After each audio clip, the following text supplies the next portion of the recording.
Alan Watts loved a particular kind of logical trap, the kind where the exit is located precisely where you stopped looking because you were so certain the door must be somewhere else. The pursuit of happiness is one of the finest examples of this trap that human culture has ever built. Watts observed that the Western approach to happiness is structured like a military campaign.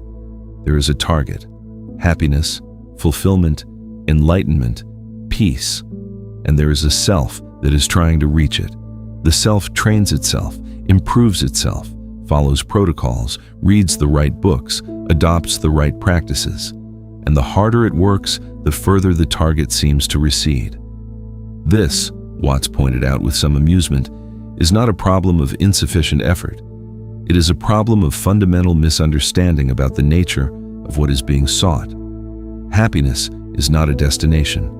It is not an achievement.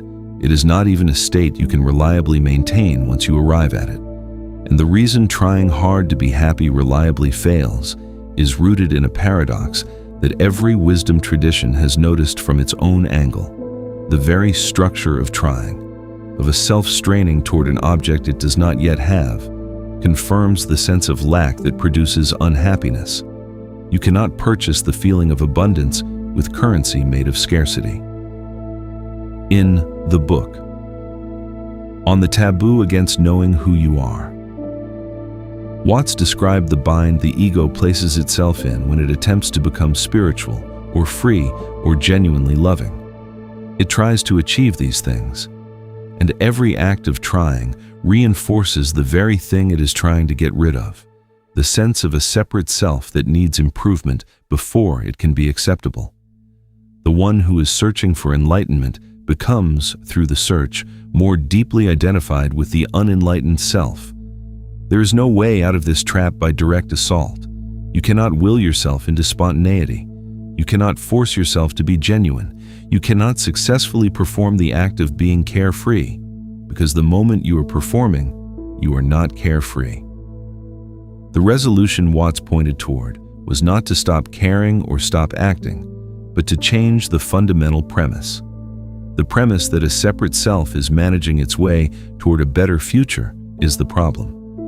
When that premise is seen, not just understood intellectually, but actually seen in the direct experience of how you are operating, something relaxes. The effort to be other than you are, to become something you are not, loses its grip. And what is left when that effort drops is what was already here: the open awareness that does not need to arrive anywhere because it has never been absent. He used the image of musicians. The most accomplished musicians are not the ones who try hardest. They are the ones who have learned to get out of their own way and let the music play through them. The trying, at the highest levels of skill, becomes a liability. The saxophonist who is thinking about every note is playing worse than the one who has practiced so thoroughly that the thinking has been rendered unnecessary. The one who simply plays, which means the music plays itself through a willing instrument. This is not license for laziness or passivity. Watts was not suggesting you abandon all effort and expect life to arrange itself to your comfort. He was pointing at something more precise: the difference between effort that flows from your actual nature, from what you genuinely are and genuinely love, and effort that flows from the anxious belief that without enough striving, you will fail to become acceptable. The first kind of effort is light. It looks like work from the outside but feels like play from the inside. The second kind is exhausting, regardless of how much it produces. The question worth asking, the one Watts returned to in different forms across 40 years of talks, is not, how do I become happier? It is, who would I be if I stopped trying to become someone other than who I already am? Not as a license to behave badly, as an honest inquiry into what is actually underneath all the effort. The discovery waiting in that question is not what most people expect, and it tends, quietly and without drama, to be sufficient.